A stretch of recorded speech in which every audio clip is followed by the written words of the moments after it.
Mask Monday. Let me turn this down and see my penguin shirt sweater. I went to a grandparents association meeting at my grandson's school, and then we had like a little Christmas party with some snackies and an ornament exchange. Let me get my hands clean and I'll show you what I got. I got the last, I don't know if you do that one where you draw numbers and then you can steal from each other. Well, I got the last number so I could steal what I wanted. So this is what I stole. Isn't that cute? It's got all this little fancy G-jaws at the top. So that's the ornament I got at my ornament exchange.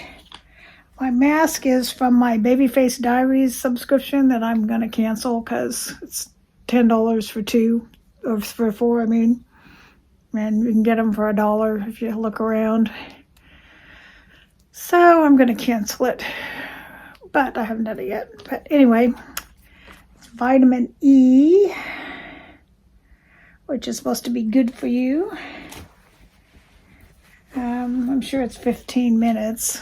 It always is. I can never read this. It's like white on colored. It's like use black ink if you're putting it on colored. And I went to my post office box and I got friend mail, Christmas cards, I'm sure. This one's got a reindeer and a snowman and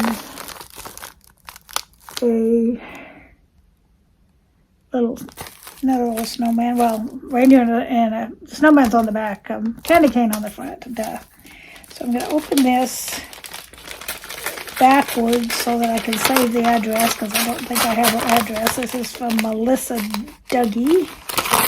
She's one of my subscribers. I'm not sure if she has a channel or not. I think a lot of these cards I'm getting are from people that don't have channels, which is fine. Love my, isn't this cute? He's like all sparkly. Look at his thing. It looks all 3D. And Pat, enjoy all the little blessings of the season. I hope you and your family have a very Merry Christmas and a Happy New Year. Your YouTube friend, Melissa Dougie. Or Duggar. Is it Duggar or Dougie? Duggar. Duggar. Alrighty, this one is from Gloria, Southern Mom of Boys. I'm in a lot of collabs with her. In fact, right now we're working on a couple collabs, makeup-y kind of collabs. I'm afraid to open it. Oop, oh, it's just you never know what's in these things.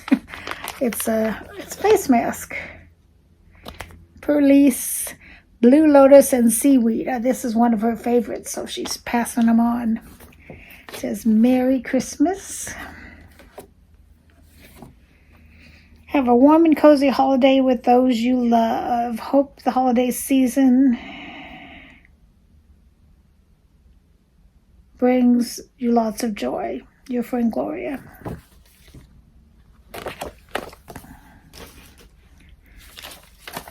I'm not sure I have her address either. I think I do. I know I have her address. It's Kimmy. From Kimmy's, it's got like little snowflakes and Christmas trees on it. Kimmy from Kimmy's Boxes.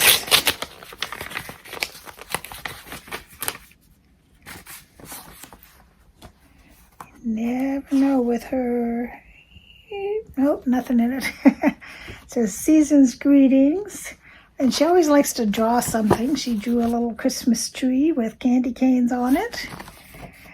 Pat, warmest thoughts and best wishes for a wonderful holiday. Merry Christmas. Love, Kim. I got to get going. I made a bunch of Christmas cards. I just need to get going sending them out. I haven't been very good about that. This one's from Sally. Oof, I can never pronounce her name. It's C-O-U-C-K-E. Kochi.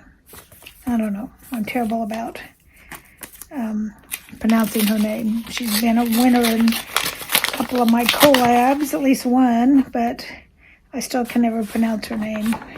Well, this one's pretty. It reminds me of, what's his name? Painter of Light, they call him. Can't remember. Oh, this one's Courier and Ives. That's a famous one too. This would make a good puzzle. If you looked at my Christmas decorated house, we do a puzzle or two every year. This would make a good puzzle. I'm not very good at. I don't have the patience to do crossword puzzles. Not crossword puzzles. Jigsaw puzzles. So I pick out all the side pieces. That's my contribution. That's about all I do. Greetings of the season and best wishes for a new year, Sally. I think I have her address, but I'm going to save these together just in case I don't. And if you want a card from me, just send me your address. If I don't already have it, then I will send you a card. A homemade one. Hopefully I have enough. This one's from Shannon Henson. She's a Texas girl like me. It says merry and bright.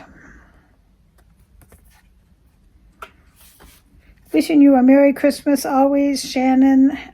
Oh my. That's her channel, is Oh My.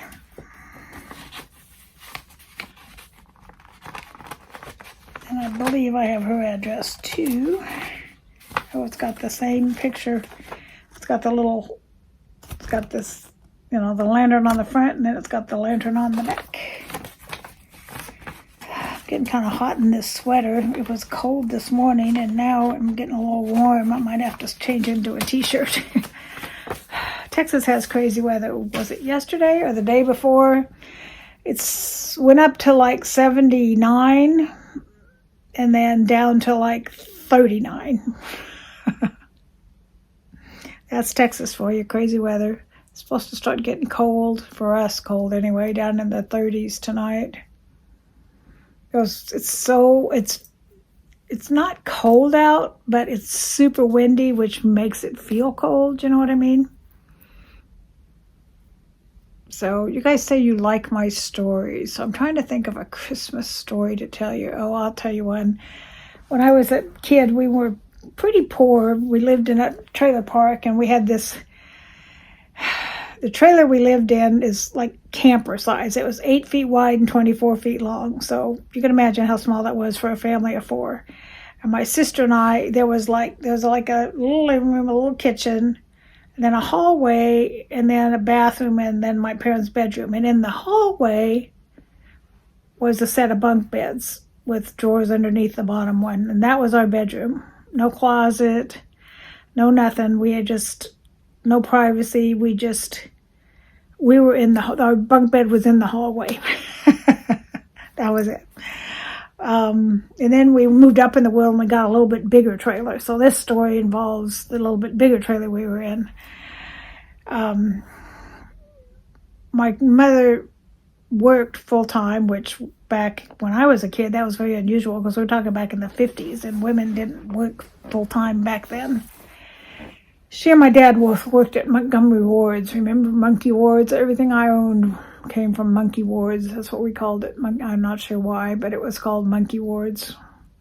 So one year for Christmas, my sister and I each got one of these big, like 2.5 foot tall, 2 foot tall dolls. And she had sat up, God knows how many nights she sat up after we went to bed, making us coat and hat and dresses and pants and shirts and this whole wardrobe for both of these dolls. And kids are so insensitive. Neither my sister and I were doll girls, and we never played with those dolls. All that work she put into making those outfits for those dolls, and neither one of us appreciated it a bit. I still feel bad about that. But you're a kid, you don't know better. You don't think about it. It's like we were poor, but everybody in the trailer park was poor too, so we never knew the difference. We were all the same socioeconomic level, so to us, that was just the way the world was. We didn't know any better. I mean, in the school we went to, it was in a neighborhood that was a poorer neighborhood, and so we didn't know we were poor till we were much older. I mean, when you work retail, you don't get paid diddly squat. Even still to this day, you don't get paid diddly working retail. So we just didn't have a lot of money. And they both worked and we still didn't have a lot of money. But we had what we needed. We had roof over our head and food and love and clothes, and we had what we needed. We lived in the time period when the doll situation happened. We lived in Oakland, California, and it's really bad where we live now. It's like ghetto gang, bad area. You wouldn't want to go down there ever. But it was starting to turn bad when we were there, and almost every kid I know walking home from school at least once had some perverts like, hey, you want me to give you a ride, little girl? You know, that kind of thing went on all the time in that neighborhood I was in.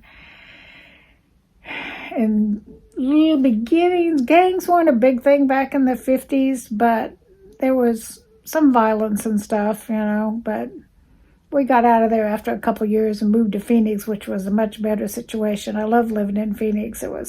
We lived in a trailer park with a swimming pool, and we were right next to this big empty field that was full of this hard red rock, and we made a fort in it that involved digging down in it and making benches and stuff instead of, you know, there were no trees to make like a tree house, so we made like a kind of underground fort, big hole in the ground with benches and tables and things.